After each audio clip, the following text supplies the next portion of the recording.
NHM के तहत हम राज्यों को टेक्निकल और फाइनेंशियल सपोर्ट देते हैं, जिससे वो अपने हेल्थ केयर इंफ्रास्ट्रक्चर को स्ट्रेंथन कर सकें और मैन पावर की रिक्वायरमेंट्स को भी पूरा कर सकें। Honourable member supplementary Shri Rajesh Mishra. माननीय अध्यक्ष महोदय, आपका बहुत बहुत धन्यवाद कि आपने प्रश्नकाल के दौरान मुझे पूरा प्रश्न पूछने का अवसर दिया।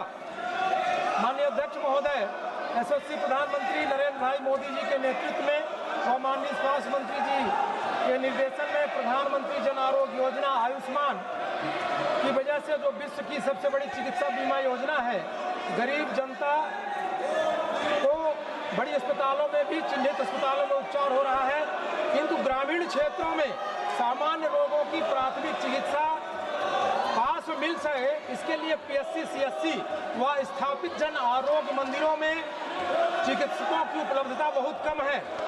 देश की जनसंख्या के हिसाब से एमबीबीएस डॉक्टरों की बहुत कमी है। माननीय स्वास्थ्य मंत्री जी क्या बताने की कृपा करेंगे कि एनएचएम के तहत पीएचसी, सीएचसी व स्थापित जन आरोग्य मंदिरों में बीडीएस, बीएमएस, बीएचएमएस चिकित्सकों जिन्होंने कोविड के दौरान बहुत अच्छा कार्य किया था, क्या उन्हें प्राथमिक प्रशिक्षण देकर वहां पदस्थ करने की कोई योजना है क्या? और यदि नहीं है तो हम चिकित्सा सुविधा कैसे उपलब्ध करवाएंगे? वह चिकित्सकों की कमी हम कब तक पूरा कर सकेंगे? धन्यवाद अध्यक्ष जी। अध्यक्ष महोदय, मैं आपके माध्यम से माननीय सदस्य को कहना चाहती हूँ कि भारत की सरकार आज प्रधानमंत्री नरेंद्र मोदी जी के नेतृत्व में निरंतर हमारे डॉक्टर्स की और स्पेशलिस्ट डॉक्टर्स की देश में उपलब्धता को बढ़ाने के लिए प्रतिबद्ध है और इस दृष्टि से हमने बहुत बड़ा कदम उठाया। देश के अंदर 157 नए मेडिकल कॉलेजेस स्थापित किए, जिसके माध्यम से आज बड़ी संख्या में देश को डॉक्टर्स और स्पेशलिस्ट डॉक्टर्स मिलने जा रहे हैं। और इतना ही नहीं, जहाँ जहाँ हमने मेडिकल कॉलेजेस स्थापित किए, वहाँ पर हम को-लोकेशन में नर्सिंग कॉलेजेस की स्थापना भी कर रहे हैं, जिससे कि नर्सिंग स्टाफ भी मिल सके। जहाँ तक हमारे सीएचसी, पीएचसी या आयुष्मान आरोग्य मंदिर में मैन पावर की उपलब्धता का प्रश्न है, मैं पहले भी स्पष्ट कर चुकी हूँ कि एनएचएम के तहत हम राज्यों को तमाम किस्म की वित्तीय सहायता और टेक्निकल सपोर्ट देते हैं। उनके द्वारा जो पीआईपीज हमें प्रपोज किए जाते हैं उसके अंतर्गत, जिससे वो अपने यहाँ मैन पावर की जो आवश्यकताएं हैं उसकी भी पूर्ति कर सकें। और एनएचएम के तहत हमने बहुत सारे विशेष प्रबंध भी किए हैं, जैसे कि विशेष तौर से जो रूरल या हार्ड टू रीच एरियाज है, वहाँ पर डॉक्टर्स को रहने के लिए हम हार्ड एरिया अलाउंस देते हैं। इसी प्रकार अध्यक्ष महोदय, हमारे सिजेरियन सेक्शंस प्रॉपरली वहाँ पे कंडक्ट हो सके, उसके लिए जो हमारे गायनेकोलॉजिस्ट हैं, पेडियाट्रिशियंस हैं या एनेस्थेटिस्ट हैं, इनको भी हम ऑनरेरियम देते हैं। इसके साथ ही स्पेशल इंसेंटिव्स हैं एएनसी चेकअप्स कराने के लिए। और अब हमने राज्यों को नेगोशिएबल सैलरी का भी एक प्रावधान दिया है, जिसे हम कहते हैं यू कोड वी पे, यानी स्पेशलिस्ट डॉक्टर्स को हायर करने के लिए वो जो भी सैलरी कोड करेंगे वो राज्य उनको पे करेंगे। और इस तरीके से तमाम कोशिशें हमारी जारी हैं कि हमारे जो पीएचसी, सीएचसी और तमाम आयुष्मान आरोग्य मंदिरों पे जो डॉक्टर्स की या मेडिकल स्टाफ की कमी है वो पूरी हो सके। और इसके साथ ही हम मल्टी स्किलिंग ऑफ डॉक्टर्स भी कर रहे हैं एनएचएम के तहत, ताकि स्पेशलिस्ट डॉक्टर्स की जो कमी है, जो उपलब्धता है, उसे देश के कोने कोने में सुनिश्चित किया जा सके। श्री जेएम हरीश बाल योगी। Thank you, Speaker sir, for allowing me to give the chance to raise a supplement. Sir, I would like to draw the Minister's attention. My question is also quite similar to the previous colleague who has asked. Sir, the WHO recommends a doctor-patient ratio to be 1:1000. But in my constituency, Dr. B.R. Ambedkar, Konaseema, the ratio stands at 1:21,279. And the nurse-patient ratio is 1:13,173. These figures reflect the acute shortage of medical personnel in my constituency. In the light of this, my question to the Honourable Minister is, what measures have been undertaken to address these shortages and improve the availability of medical personnel in rural and underserved regions like my constituency? Thank you. अपनी constituency के specific एक प्रश्न पूछ रहे हैं। मैंने जो broad policy policy है गवर्नमेंट ऑफ इंडिया की देश में डॉक्टर्स की और नर्सिंग स्टाफ के शॉर्टेजेस को एड्रेस करने के लिए NHM के तहत भी और अदरवाइज भी, तो मैंने पहले भी विस्तार पूर्वक एक्सप्लेन की है। और मैं माननीय सदस्य को विश्वास दिलाना चाहती हूँ कि भारत की सरकार पिछले 11 वर्षों से, खासतौर से हमारा स्वास्थ्य और परिवार कल्याण मंत्रालय जिस गति से काम कर रहा है, आने वाले समय में हमारा डॉक्टर पॉपुलेशन रेशियो WHO के नॉर्म्स के अनुरूप ही होगा और हमारे देश के किसी भी कोने में डॉक्टर्स की या स्पेशलिस्ट डॉक्टर्स की किसी भी प्रकार की कोई कमी नहीं होने दी जाएगी।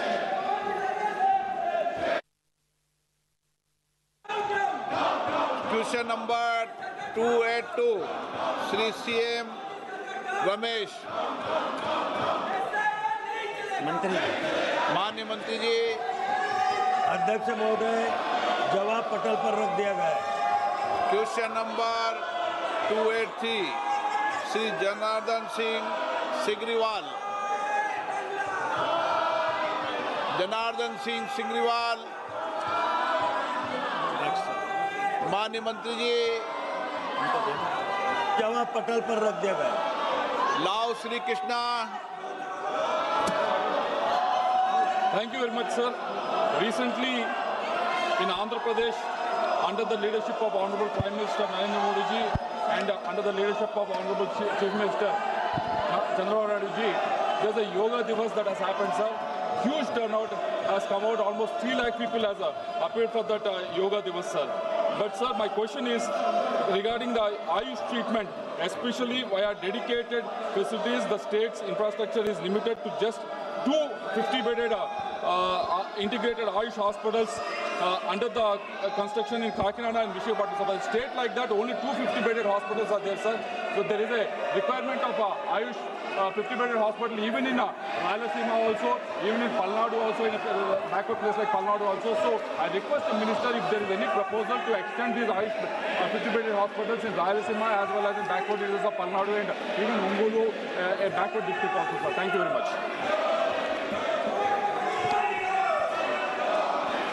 अध्यक्ष महोदय,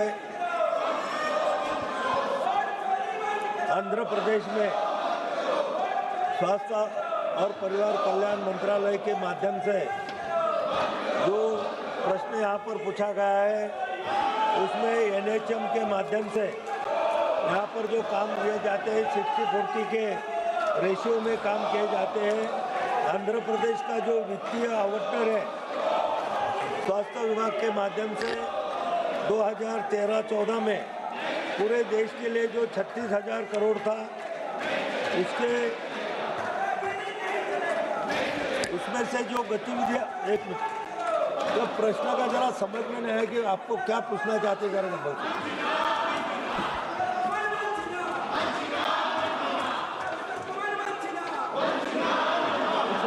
Hello, sir. Can you hear me? Sir, there are only 2 50-bedded Ayush hospitals in state of Andhra Pradesh. In state of Andhra Pradesh, that too, one in Visakhapatnam and the other one is in Kakinada. But there is another region, backward region of Rayalaseema, which doesn't have a 50-bedded hospital. There is a region like Ongol, which is a backward district. There is my district also, which is a backward district, where there is no provision of a Ayush 50-bedded hospital. So I request you, is there extension of is there the possibility for you to sanction more Ayush hospitals so that this facility can extend to even backward areas of Rayalaseema, Palnadu and Ongol? This is the question. Thank you.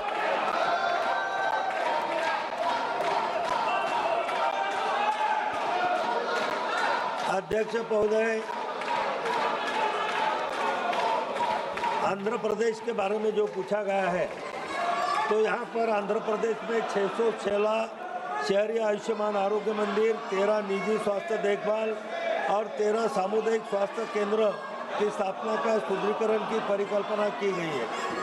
अध्यक्ष महोदय, आंध्र प्रदेश में जिलों के पुनर्गठन के मुद्दे neither अतिरिक्त 10 CSC और 13 PSC और 1786 भवन रहित SSC आयुष्मान आरोग्य मंदिर की स्थापना के लिए राज्यों को आवंटित बजट के पुनर्नियोजन भी किया गया, जिसमें 571 इकाइयों को परित्याग करने वित्त वर्ष 2022-23 से वित्त वर्ष 2025-26 तक आवंटित यूनिटों की संख्या को 45 तक सीमित किया गया था। राज्यों के प्रस्ताव के अनुसार 1786 भवन रहित आयुष्मान आरोग्य मंदिर, 45 UAAM, 26 IPHL और 24 CCB के निर्माण सुदृढ़ीकरण के लिए आंध्र प्रदेश राज्य के लिए 236 शहरी आयुष्मान आरोग्य मंदिर को भी स्वीकृति दी है। राज्य सरकार द्वारा दी गई सूचना के अनुसार PM अभियान के अंतर्गत 45 UAAM में से वर्तमान में 5 UAAM भी कार्यरत है। अध्यक्ष महोदय, PIK के माध्यम से आंध्र सरकार से जो भी यहाँ पर डिमांड आती है तो निश्चित रूप से उसे पूरा करने के लिए केंद्र सरकार से वित्तीय सहायता देने की कोशिश की जाए। श्री उत्कर्ष वर्मा, माननीय मंत्री जी, माननीय रसायन। सूचना सभापति पर रख दी गई है। SP वाला मेरी लोकसभा इंडो नेपाल अंतर्राष्ट्रीय सीमा पर है और किसानों को समय पर खाद नहीं मिल पा रही। क्या मंत्री जी ये आंकड़ा बताने की कृपा करेंगे कि कितनी खाद अंतर्राष्ट्रीय सीमा पर नेपाल तस्करी में हर वर्ष चली जाती है, जिससे किसानों का हक मारा जाता है और उनको समय पर यूरिया नहीं मिल पाता?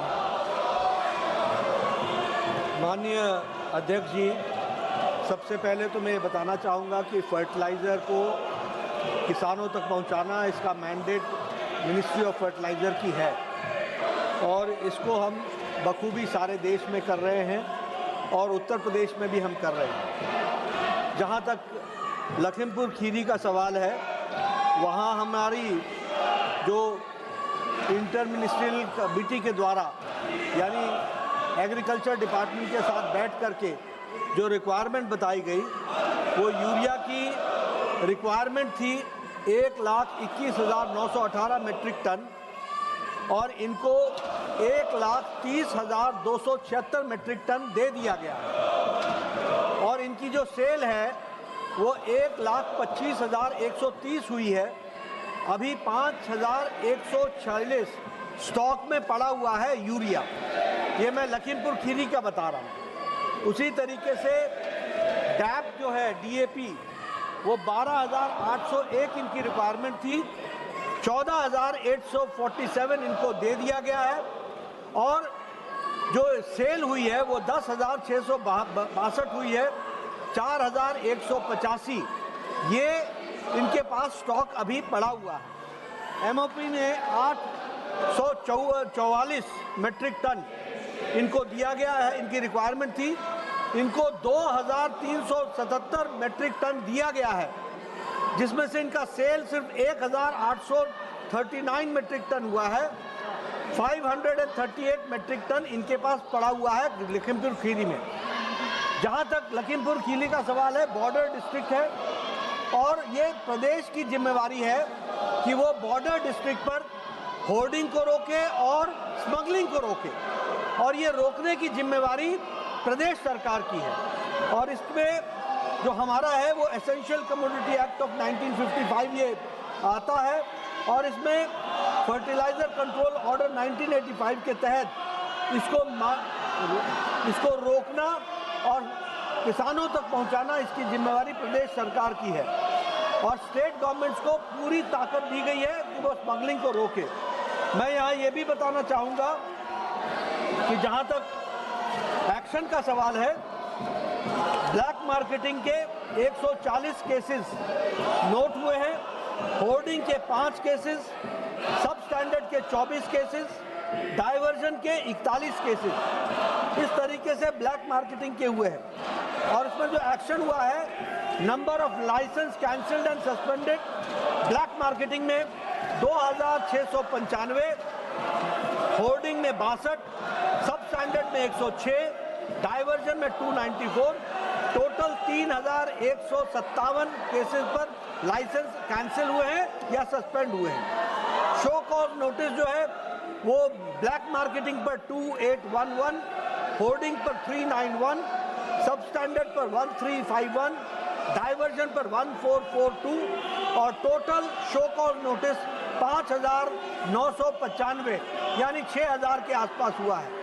इस तरीके से इंस्पेक्शन जो है वो 1,58,128 इंस्पेक्शन हुए हैं। तो अध्यक्ष महोदय, हमारी कोशिश है कि हम स्मगलिंग को, डाइवर्जन को, सब स्टैंडर्ड को और होर्डिंग को बखूबी रोकें, और इस काम में उत्तर प्रदेश सरकार बहुत तत्परता से काम कर रही है। क्या सरकार की भविष्य में योजना है कि किसानों की सब्सिडी डायरेक्ट उनके खातों में दी जाए?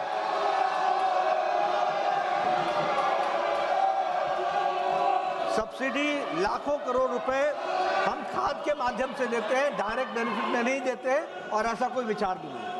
श्रीमती हरसिमरत कौर।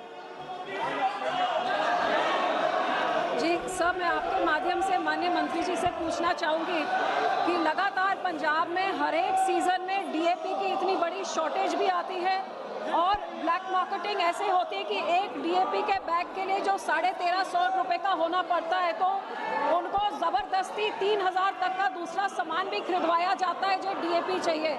तो माननीय मंत्री जी बताएंगे कि पिछले 3 साल से 5.5 लाख मेट्रिक टन जो एलोकेशन है पंजाब की, वो कितना उसके अगेंस्ट एलोकेट किया है केंद्र ने, और जो शॉर्टेज रही है उसकी भरपाई के लिए क्या किया है। और इसी के साथ मेरा सवाल जुड़ा है कि डीएपी की जगह जो एनपीके बेचा जाता है किसानों को एज अ सब्स्टिट्यूट, जो 1720 रुपये का है, क्या आप उसमें कोई सब्सिडी ज़्यादा कम करेंगे? क्योंकि अब चाइना ने जब एक्सपोर्ट बंद कर दिया है, अपने पॉलिसी बदल दिया है, जिस करके डीएपी की शॉर्टेज हो रही है, तो किसान डीएपी ना मिलने करके उसके ऊपर शोषण ना किया जाए, ब्लैक में उसको ना खरीदना पड़े, इसके बारे में आप क्या करें? क्योंकि आपके रिप्लाई ने बोला है कि ब्लैक मार्केटिंग में पंजाब में 2323 रेड्स हुए, लेकिन एफआईआर एक भी नहीं फाइल हुआ, जब मेरी अपनी कॉन्स्टिट्यूंसी में हर एक सेलर जबरदस्ती ब्लैक मार्केटिंग करके किसानों से पैसा वसूली कर रहा था जब डीएपी की जरूरत थी। Sir, this question pertains to Uttar Pradesh, Lakhimpur Kheri. This question does not pertain to Punjab. If a separate question is we will certainly answer it. 85 Shri Jugal Kishore. माननीय मंत्री जी, तो जवाब पटल पर रख देगा। श्री चंदन चौहान। माननीय सदस्यगण, मैं पुनः आपसे आग्रह कर रहा हूं कि प्रश्नकाल महत्वपूर्ण समय होता है, आप सदन को चलने दें। ये आपका